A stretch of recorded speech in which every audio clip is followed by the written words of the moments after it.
If you talk to the OGs, the guy that was the leader of the team, the way Fred Warner is the leader of the team right now, was Ronnie Lott. If you were going to beat him, you physically had to drag him off that field. And I feel the same way about Fred Warner. Now, he has been the leader on this team, on the field, in the locker room, and at the podium for quite some time. You are 100% correct. He's one of one.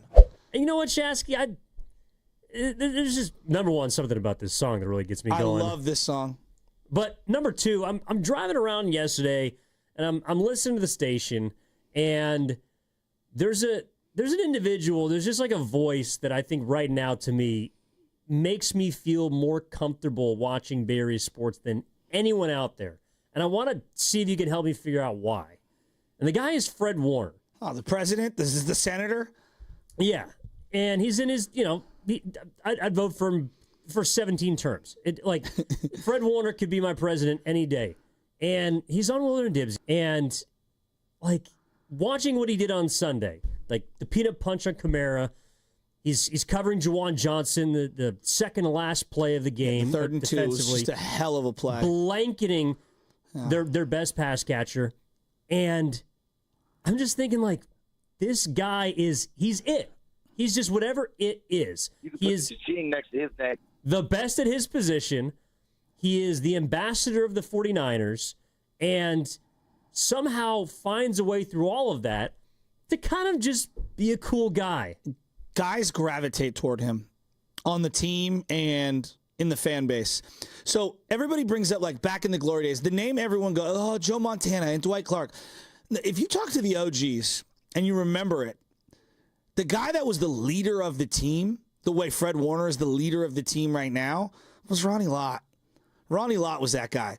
Excellence personified across multiple positions in the secondary, but it was the ability to be able to rally the entire locker room behind him and have the credibility that whatever came out of his mouth, he meant 110%. And if you were going to beat him, you physically had to drag him off that field. And I feel the same way about Fred Warner. Now, there's other guys that have been great players for the Niners. Bryant Young, Patrick Willis. I can go right down the list. Some of those guys were quieter leaders outwardly. Bryant Young was kind of understated. Mm-hmm. He was class personified, and everyone respected him. Justin Smith, same way. But they played in an understated kind of a way. And you didn't see them everyone get here. Let me get the whole team. I'm going to break everyone down. I'm going to fire up. There was a level of, almost go about your way in an understated way.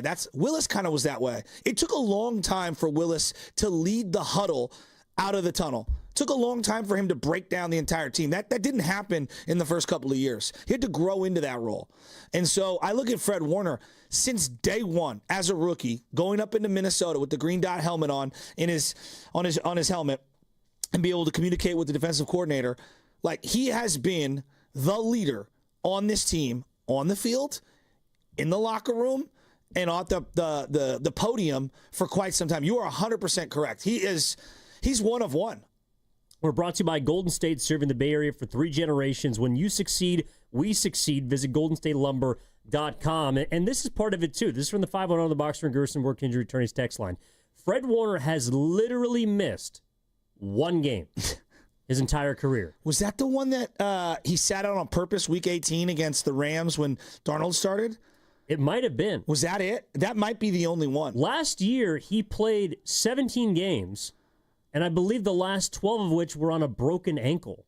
That's ridiculous. Well, the image of Patrick Willis, that I have etched in my head is multiple years, not just Old Miss. What? The club? Yeah, the club. And still punching balls out and diving around, both ankles being heavily taped and fighting through things. To play the position of whether it's safety or linebacker, you've got to be completely insane. That's number one. But to do it when you are less than 100% is just a quality that very few possess.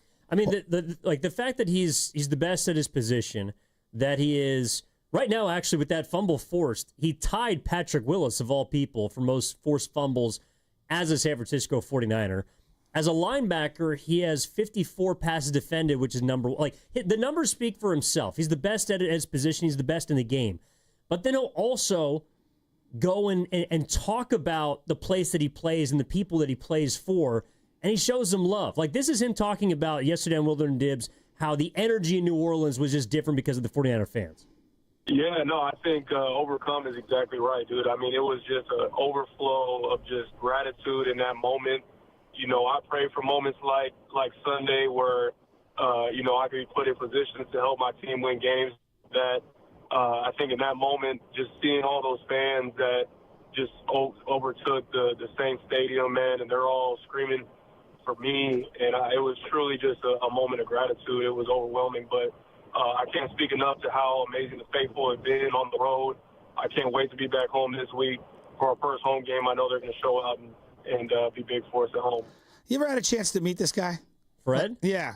I mean, not like actually one-on-one, but I've been around him like at practice and stuff like that. Okay, so at practices, what do you notice? Number one, he is imposing.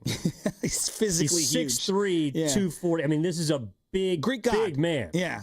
But it's also like it's kind of just like an energy that exudes from him. That's your point. You said it earlier. Like, people just gravitate towards him. His teammates are always. If you look at, I feel like a lot of plays, and I know he's got the mic, so he's making out calls. Yeah. But if you look at in between a play, everyone's looking at him. Yeah.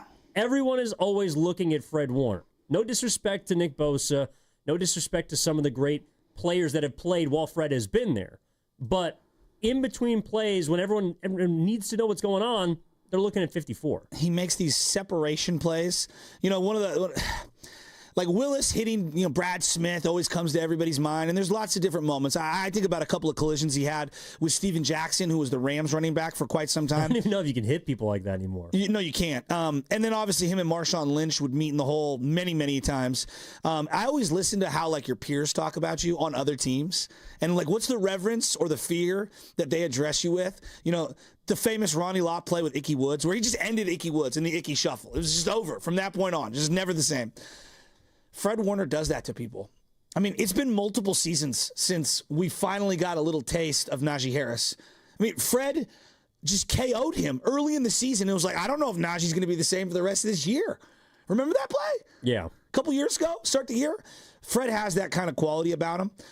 I've been lucky enough to be around him for two separate charity things, and I don't want to put too much out there, but I had a chance to meet him, and at the time it was his girlfriend. You want to talk about a genuine great dude? Not only is he a great player, not only is he a great leader, not only does he represent wearing the 49er uniform and the colors and the logos to the highest standard, right? Those are the guys you want to root for. But when you meet them and they're even nicer and more personable in person, and they say nice things in front of your wife and in front of your family and your friends and stuff like that, that's when you're like, dude, that guy's such a great guy. And we get lucky, and I think we get opportunities in this industry, if you will, to kind of overlap and see some of these guys outside. And not everyone is that way. In fact, a lot of them, are different. Just look at your own job settings. Not everyone acts the same. Some people want to just leave the job site and do their own thing, and that's fine, and it doesn't make them an awful person. But I've got enough horror stories from enough people who are just bad dudes away from the sport, just like they would if they were a plumber, an electrician, politician, firefighter, cop. Pick the profession, lawyer, doctor. Fred is legitimately that authentic. And that's something you can't teach. No. You can't bestow on someone. It's just something that you have. Again, it's it. And that's what we're kind of talking about. When I heard Fred Warner yesterday on Wilder and Dibs, it just had me thinking about the athletes that get it. The Bay Area athletes that get it. In the first hour, we talked about Buster Posey, someone who gets it. He's someone that makes me feel better about the state of the Giants. Fred Warner is right now the person in the Bay Area that I feel the best about. And it's because I'm watching it every single Sunday. But that individual, right now at the peak of their powers, where the franchise is kind of in a potential transition year, transitioning from something bad last year to hopefully something good, it's I always just sort of gravitate towards, all right, where's Fred at? What's he saying? What's he doing? And then after the game, I got to hear from him. He was the most emotional member on that football field on Sunday. He was crying on the sideline after a Week 2 win against the New Orleans Saints. And as much as that might feel okay, what are we doing? It's also, that's because it's Fred Warner.